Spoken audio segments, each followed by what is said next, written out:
معرفة. Bismillahirrahmanirrahim. In this section, I'll just touch upon with two recent sukuks which have been issued by two prominent issuers. The reason I'm covering these two new structures is that for a very long time when we were discussing with multiple issuers, this challenge came. The reason being that especially, for example, if there are sovereign funds, some institutions who do not have assets, real estate assets, but they have multiple companies, they have investments in multiple companies. So the main asset for them is shares, right? So the question was that can shares be used as underlying asset in a sukuk? So that was a question. But the challenge in shares is that even if it's a listed share or an unlisted shares, that the value of the shares are very volatile.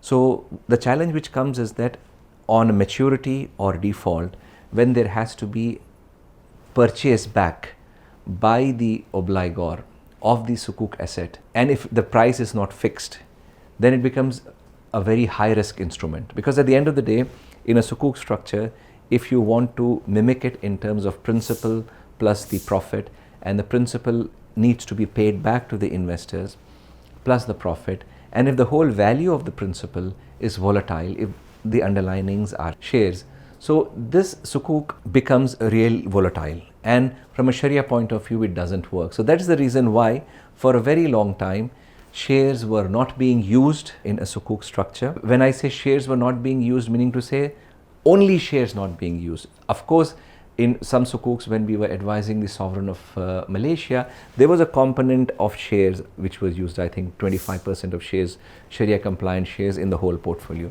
Multiple times shares were also used, for example, in the IDB sukuk issuances.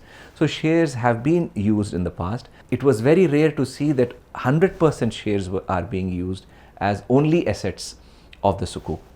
So this challenge was there in PIF sukuks. And as you know, PIF is a prominent organization, and they had a substantial corpus of Sharia compliant shares which they wanted to use. So this issue, PIF, to give you a brief background of PIF, PIF was established in 1971 to invest on behalf of Saudi government, right? And this is a sukuk which we were talking about was issued in 2023. And almost $3.5 billion were raised, and it was more than 7 times oversubscribed, and orders exceeding $25 billion, right? So the point being that there was a very strong appetite from the market, and the structure which was used was quite a unique structure, where 100% of the assets were Sharia compliant shares. So now the question is, how did the structure address the concern of volatility of the shares? To answer your question, the concern of the volatility of the shares was addressed by incorporating the element of an Sharia compliant hedge. The Sharia compliant shares were commonly used as underlying assets for sukuk issuances. Challenges rose, as I said, due to the price volatility from the Sharia perspective, right? So maturity or default made it difficult to ensure obligor's commitment to repay. So now this PIF structure address the volatility with the Sharia compliant hedging mechanism. So the whole idea was there was a hedge done with regards to the price of the shares, and this Sharia compliant hedge addressed the volatility of the shares. So at the end, right, in case if the share value has decreased, still the hedge was covering the loss, meaning to say. So this is how, by entering into a separate hedge arrangement, the volatility of the shares was addressed, and this was successfully done. This structure had opened up, okay, the possibility for many issuers who have Sharia compliant shares, be it listed or unlisted, to use only those shares as an asset to raise a sukuk.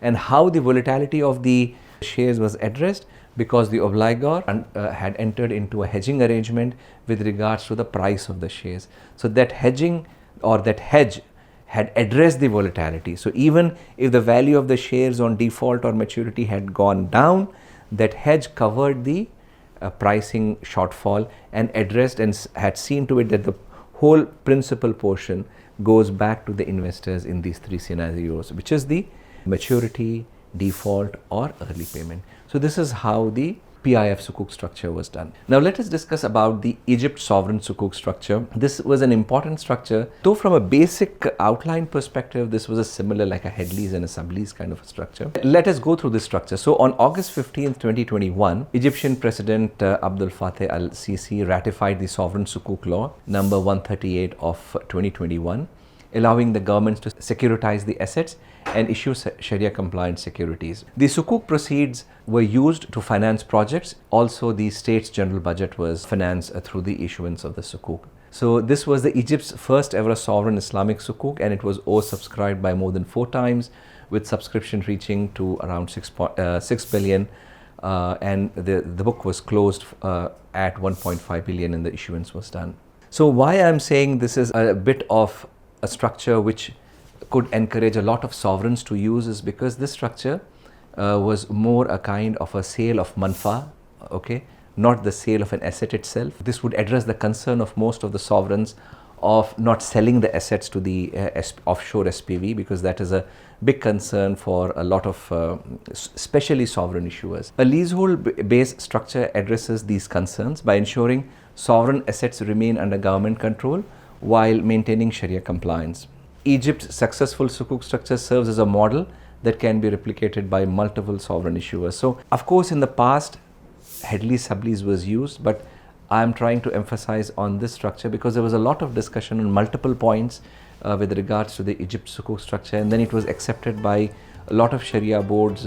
So, I feel that this can become a benchmark for any new sovereign Sukuk issuer to look at this structure and replicate it. معرفة